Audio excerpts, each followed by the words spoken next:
Welcome back to the Orange Sheep Dad channel. This episode is going to be a little bit different. This is me recording about an hour-long session of designing images for my blog posts. I've mentioned in the past that I like to use Canva. It's a free app you can pay to have more access to more images. And in this video, I'm showing you how I make four images for four blog posts. I had mentioned about a month ago that I was going to be launching a new website that would be Santa Claus themed, and I do have a separate video in process of how I created the first four posts for that blog. When I first start out with the website or with content creation in general, I do research on keyword creation, and I research the competition and how many words the top 5 results in the SERPs are to see how many I need to put into my article. Excuse me. And I kind of do placeholders in my blog for those articles. And then I go and start making the images. I like the creative aspect of making images. It's something that is easier for me than writing the content. Just seems a little more fun to me. So what I'm showing you here is you go to Canva and you just pick one of the pre-made image sizes. I believe this is the YouTube thumbnail size. So it's already pre-formatted. All you have to do is drop pictures on it and format it the way you like it. So I start off here with a blank canvas. I added a background of Santa Claus. This particular blog post is about how old is Santa Claus. So I like to pick a picture for the background that is related to the topic and then put the title of the post on the image. And then I try to look for font that is similar in nature to the topic. So this is kind of a whimsical, Christmassy type font in my opinion anyway. And I start playing around with positioning. I try to make it symmetrical. One thing you'll learn when you're making these images is you don't want to put anything on the outer edges, not the left or right side or the top and bottom, because every social media outlet seems to have a different parameter around the size of your image. So it may look great on a YouTube thumbnail, but Pinterest will cut off the top, or Instagram cuts off the sides, or whatever. They all seem to have different sizes. So keep your stuff right in the middle. What you see there is I like to try to add a little bit of animation to my images. They don't always show on every platform, but when they do, it's pretty cool. So here I've picked a Christmas ornament with the idea of it kind of hanging and dangling from one of the letters.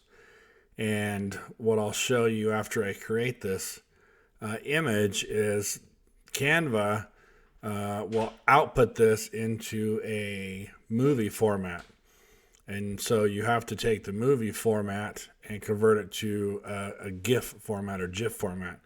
So there I'm downloading the final version, and I'll have to save it to my computer.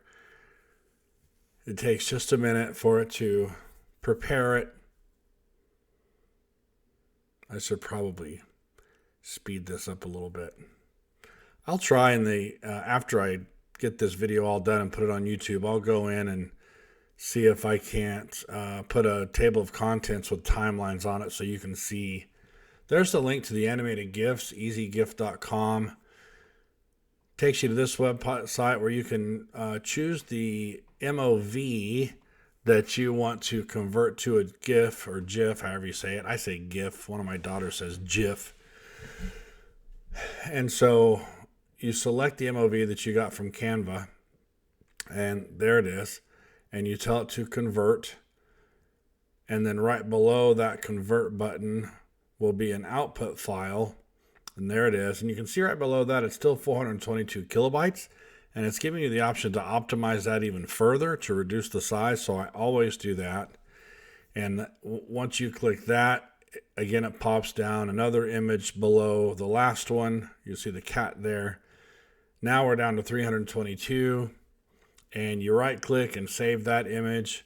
to your computer.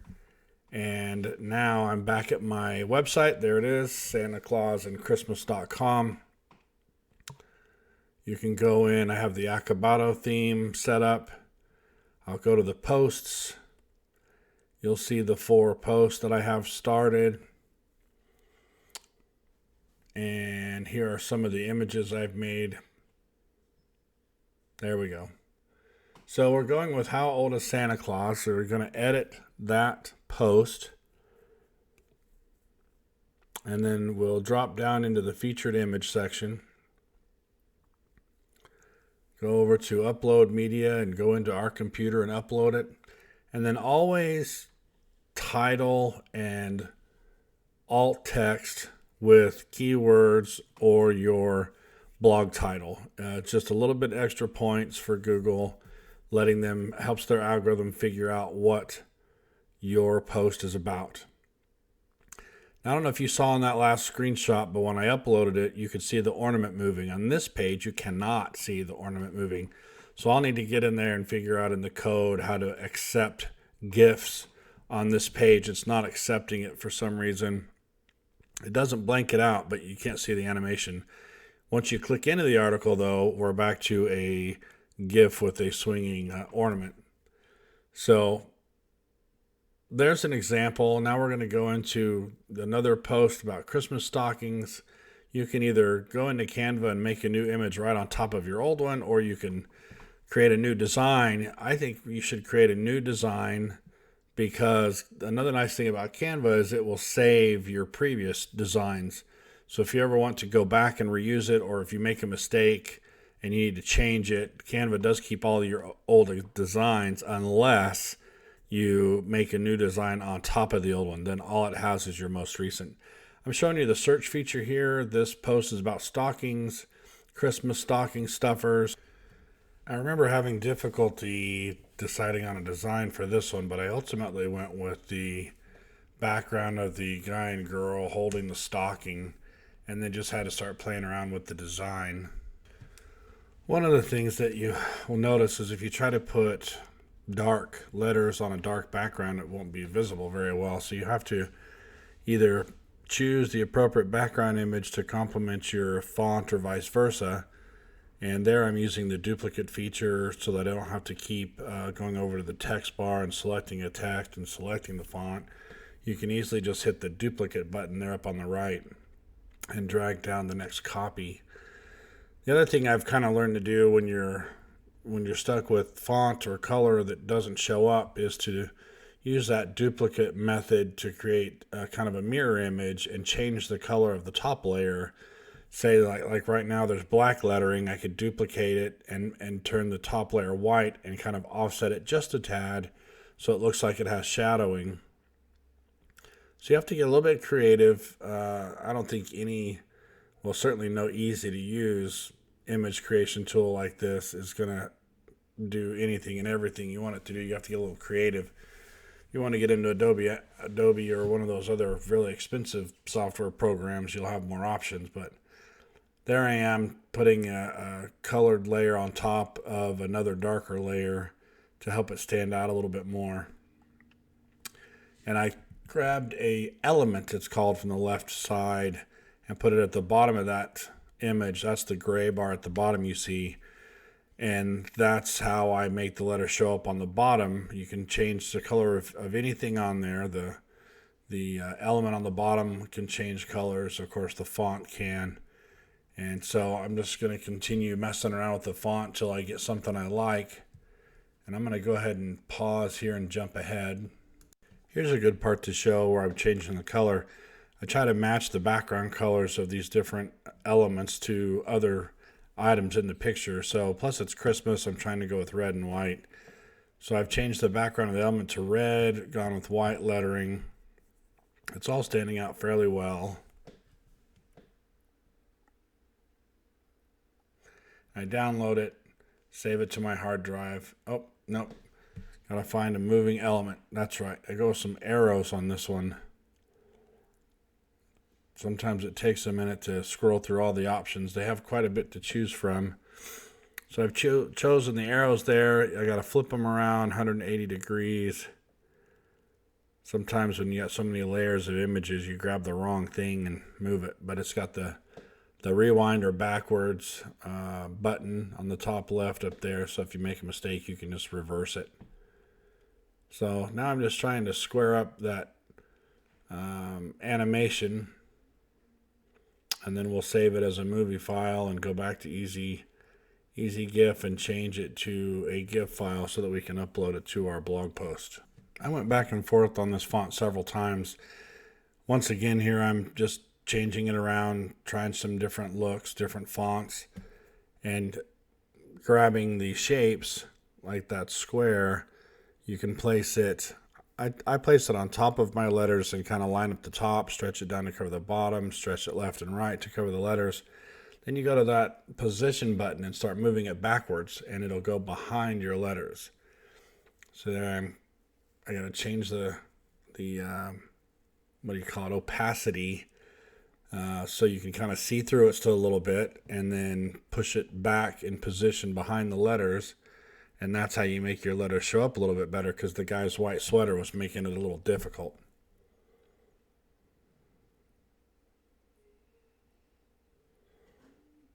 A little more transparent.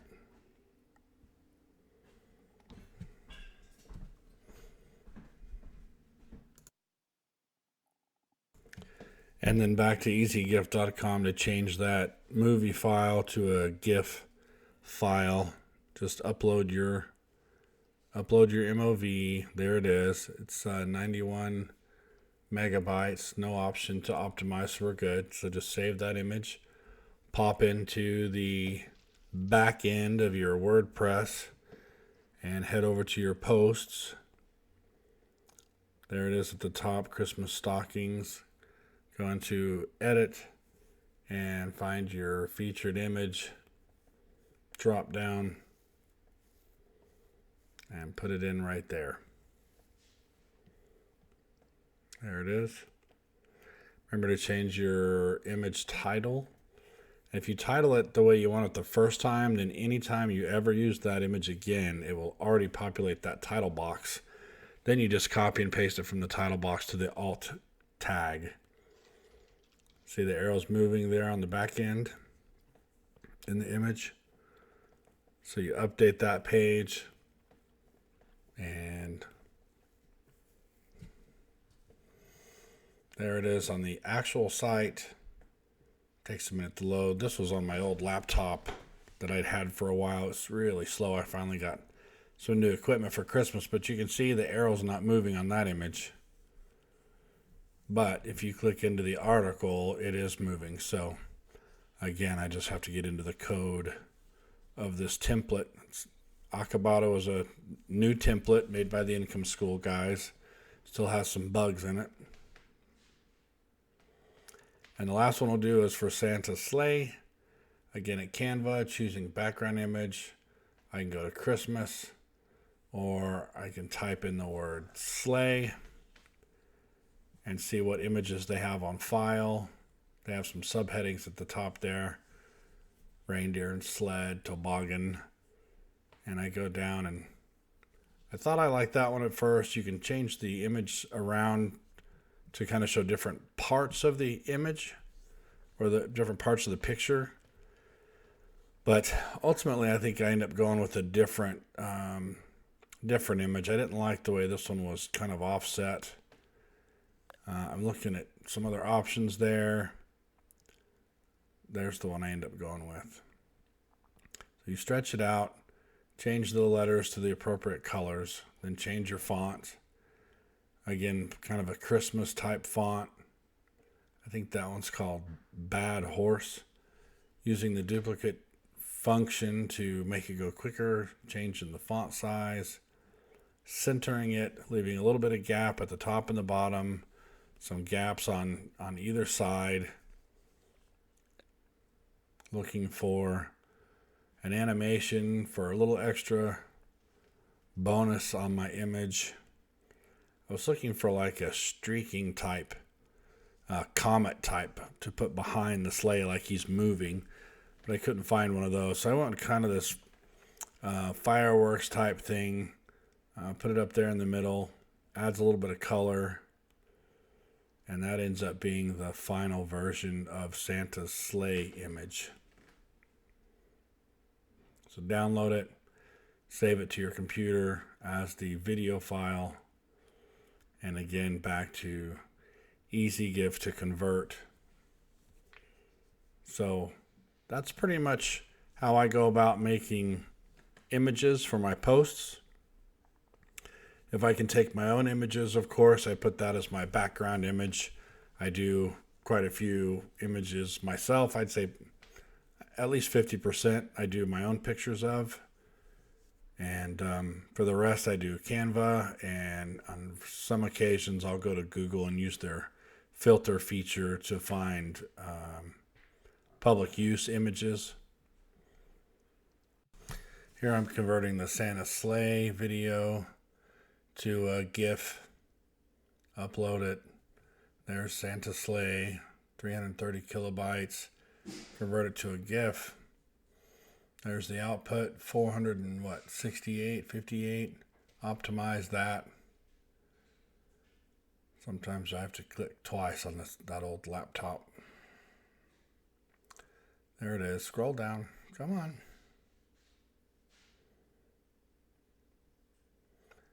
And 333 is where we ended up, so we saved that one. Again, back to the back end of the WordPress and upload that image as your featured image. And there it is. Complete with animation. No animation on that page, but there is on the actual page. Now we're back at Canva for one more image, the fourth post. I usually try to do two images per 1,000 words.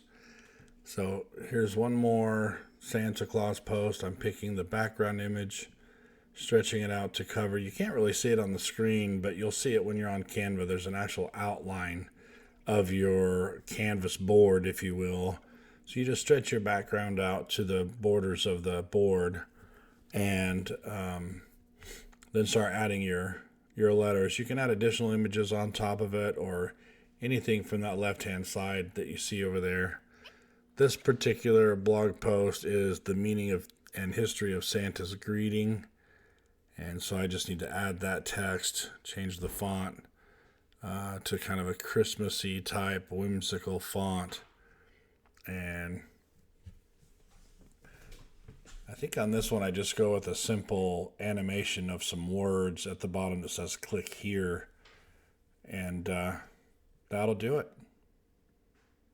So I hope this video hasn't been too boring for you. I just tried to capture my normal routine on video and then go back and put some voice to it. But this is how I use Canva to do a lot of my images, and make a little bit of animation on each one so it stands out just a little bit more than the competition. And I hope you've enjoyed it. Please subscribe to the channel if you haven't already. Hit the like button.